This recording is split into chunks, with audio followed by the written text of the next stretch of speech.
தமிழ்நாட்டில் அடுத்த ஆண்டு நடைபெறவுள்ள சட்டசபை தேர்தலில் முக்கிய கட்சியான பாமக எந்த அணியில் சேரும் என்ற எதிர்பார்ப்பு நிலவி வந்த நிலையில் பாமக நிறுவனர் மருத்துவர் ராமதாசுக்கும் அவரது மகன் மருத்துவர் அன்புமணி ராமதாசுக்கும் இடையே வெடித்த மோதல் பல்வேறு குழப்பங்களை ஏற்படுத்தியது.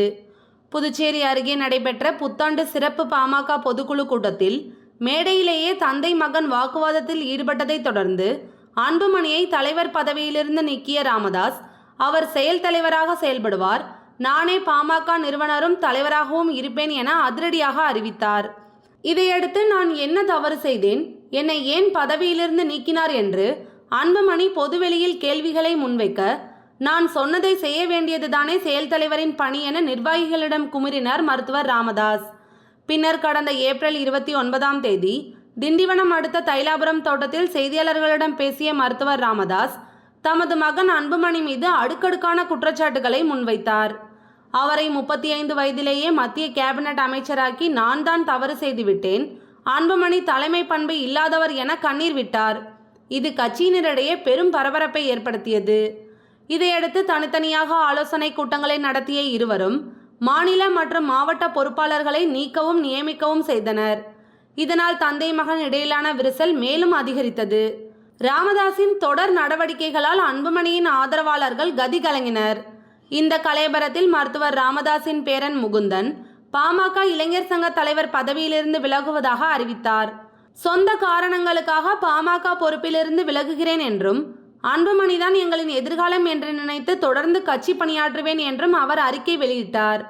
இதையடுத்து இருதரப்பு மோதலும் பேச்சுக்களும் அதிகரித்த நிலையில் கடந்த 5 தைலாபுரம் தோட்டத்தில் மருத்துவர் ராமதாஸை சந்திக்க அன்புமணி சென்றார். ஆனால் அன்புமணியை சந்திக்க மருத்துவர் ராமதாஸ் மறுத்துவிட்டதாக கூறப்படுகிறது. வீட்டில் தமது தாய் சரஸ்வதி, சகோதரி காந்தி ஆகியோரை மட்டும் அன்புமணி சந்தித்து பல்வேறு விவகாரங்கள் குறித்து பேசி திரும்பினார் என்ற தகவல்கள் வெளியாகின. அன்புமணி கார் தோட்டத்தை விட்டு வெளியேறிய அடுத்த சில நிமிடங்களில் ஆடிட்டர் குருமூர்த்தி, சைதை துரைசாமி ஆகியோர் ஒரே காரில் வந்து ராமதாஸை சந்தித்து பேசினர். சுமார் 3 மணி நேரம் அவர்களது சந்திப்பு நடந்தது. பாமகவில் தொடர்ந்து மோதல் இருந்தால் நன்றாக இருக்காது என்று அவர்கள் இருவரும் சமாதானம் பேசியுள்ளனர். ஆனால் ராமதாஸோ இது எங்கள் குடும்ப விவகாரம், நாங்கள் பார்த்து கொள்கிறோம் என்று கூறிவிட்டதாக கூறப்படுகிறது. இதனால் ராமதாஸை சமாதானப்படுத்தும் பாஜகவின் முயற்சியும் பலனளிக்கவில்லை. ஆனாலும் தொடர்ந்து ராமதாஸை சமாதானப்படுத்தும் முயற்சியில் பாமக கௌரவ தலைவர் GK மணி, முன்னாள் தலைவர் பேராசிரியர் தீரன், முன்னாள் மத்திய அமைச்சர் அரங்கவேலு ஆகியோர் ஈடுபட்டனர். தொடர்ந்து நடத்தப்படும் சமாதான பேச்சுவார்த்தைகள் முன்னேற்றம் அடைந்துள்ளது. கட்சியின் வளர்ச்சி, எதிர்காலம் ஆகியவற்றை கருத்தில் கொண்டு ஒருங்கிணைந்து செயல்பட மருத்துவர் ராமதாஸ் அன்புமணி இடையே சமரச உடன்பாடு இறுதிக்கட்டத்தை அடைந்துள்ளது. இதன் காரணமாக வருகிற ஆகஸ்ட் மாதம் பூம்புகாரில் பாமக மகளிர் மாநாட்டை வெற்றிகரமாக நடத்தும் வேலைகள் முடுக்கிவிடப்பட்டுள்ளன. மேலும் வருகிற ஜூலை மாதம் 25 மருத்துவர் ராமதாஸின் 87வது பிறந்த நாள்.